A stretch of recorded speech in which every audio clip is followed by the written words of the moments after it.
أعوذ بالله من الشيطان اللعين الرجيم بسم الله الرحمن الرحيم الحمد لله رب العالمين وصلى الله على محمد وآله الطاهرين أما بعد فقد قال الله تبارك وتعالى في القرآن المجيد بسم الله الرحمن الرحيم شهر رمضان الذي أنزل فيه القرآن صلوات پڑھیے محمد وآل محمد اللہم صل علی محمد وآل محمد۔ سب سے پہلے دعا ہے کہ اللہ تبارک و تعالیٰ اس مہینے کو ہمارے لیے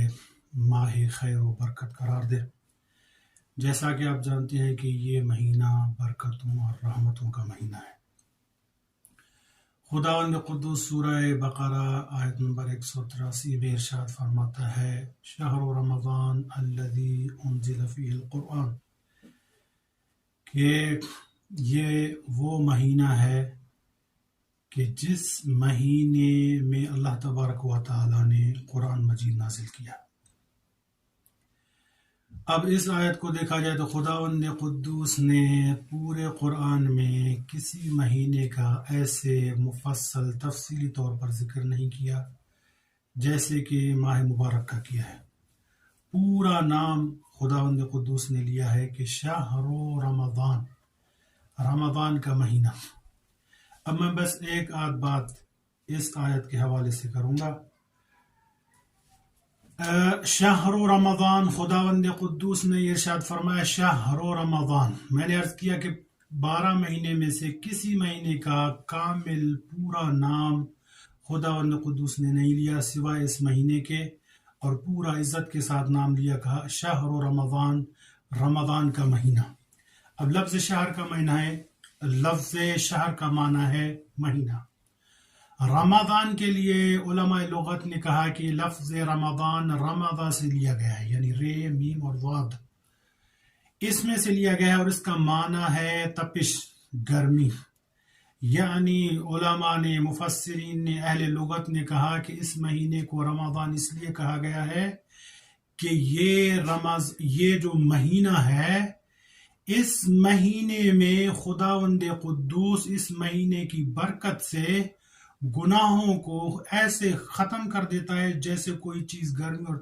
تپش میں ختم ہو جائے۔ اس لیے اس مہینے کو شہر رمضان کہا گیا ہے۔ اور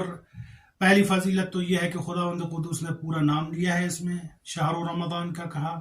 پھر اسی آیت میں خداوند قدوس نے ارشاد فرمایا الذی انزل فیہ القرآن، کہ یہ مہینہ کوئی عام مہینہ نہیں ہے، اس مہینے میں قرآن کو نازل کیا گیا کہ جو کتاب ہدایت ہے، کہ جو پوری انسانیت کے لیے ہدایت کا سامان مہیا کرتی ہے، ایسی کتاب ہے۔ اب ہمارا آج کا جو موضوع ہے وہ یہ ہے کہ اتنی برکتوں والے مہینے میں کون سے وہ اعمال کیے جائیں کہ جو مختصر بھی ہوں اور جو ہر وقت کیے جا سکیں، جس کے لیے زیادہ ٹائم بھی نہ لگے،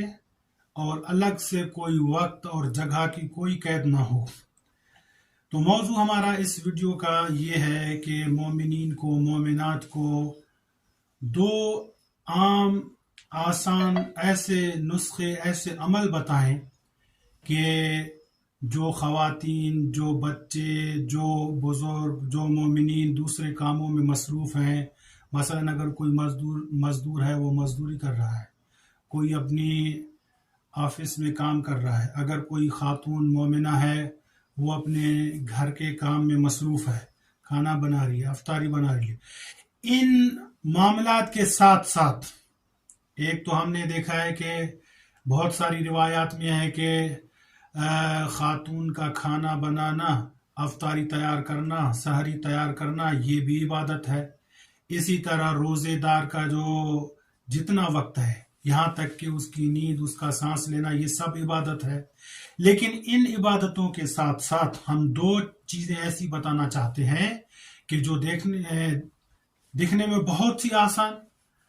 ہی آسان ہے، لیکن ان کا معیار، ان کا ثواب بہت زیادہ ہے۔ ان 2 چیزوں میں سے میں نے عرض کیا کہ کوئی ایسا عمل بتائیں جو تمام مومنین، مومنات اور خصوصاً جو مومنات گھر میں مصروف ہیں اپنے کام وغیرہ میں، یا کسی بھی عمل میں مصروف ہیں اس عمل کے ساتھ ساتھ ان اعمال کو انجام دے سکتی ہیں اور جو بہت زیادہ ثواب رکھتا ہے. اس میں سے پہلا عمل جو ہے وہ ہے محمد و آل محمد پہ صلوات پڑھنا. اس کے لیے بہت ساری روایات ہمارے پاس موجود ہیں فضل صلاۃ محمد و آل محمد کے باب میں کہ محمد و آل محمد پر صلوات پڑھنا کتنی عظیم عبادت ہے، کتنا اس عمل کا عظیم ثواب ہے. اس میں ایک روایت ہمارے چھٹے امام سے، امام جعفر صادق علیہ الصلوۃ والسلام سے ایک روایت میں ملتا ہے. امام صادق علیہ الصلوۃ والسلام فرماتے ہیں اثقل ما یوضع فی المیزان یوم القیامہ الصلاۃ علی محمد و اہل بیتہ. امام جعفر صادق علیہ السلام فرماتے ہیں کہ سب سے وزنی چیز قیامت کے دن جب نام اعمال کو تولا جائے گا اور ان کا وزن کیا جائے گا اور دیکھا جائے گا کہ کس کے کتنے نیک اعمال ہیں اور کتنے وزنی اعمال ہیں، تو امام جعفر صادق علیہ السلام فرماتے ہیں کہ اس وقت سب سے وزنی چیز جو ہوگی وہ ہم محمد و آل محمد پر بھیجا ہوا درود ہوگا. تو اس کے لیے کوئی وقت معین نہیں ہے، کوئی جگہ معین نہیں ہے. آپ اپنے کام میں مصروف رہیں،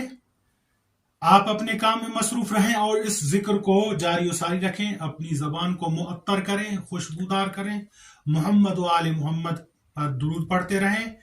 تو اس میں عمل میں یہ برکت ہے کہ سب سے پہلی چیز جو یہ ہے کہ روایت میں ملتا ہے کہ جس دعا کی ابتدا میں اور آخر میں صلوات ہو وہ کبھی رد نہیں ہو سکتی. امام فرماتے ہیں کہ دعا مانگنے کا بہترین طریقہ یہ ہے کہ سب سے پہلے صلوات پڑھو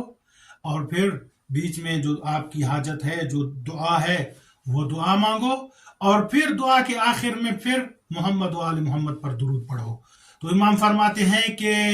صلوات ایسی عبادت ہے، ایسا ذکر ہے، ایسی دعا ہے کہ جس دعا کو خداوند قدوس رد نہیں کرتا. تو پھر امام فرماتے ہیں کہ یہ ہو ہی نہیں سکتا کہ جس دعا کی ابتدا بھی خداوند قدوس قبول فرمائے اور انتہا بھی قبول فرمائے اور بیچ والے جملے قبول نہ فرمائے.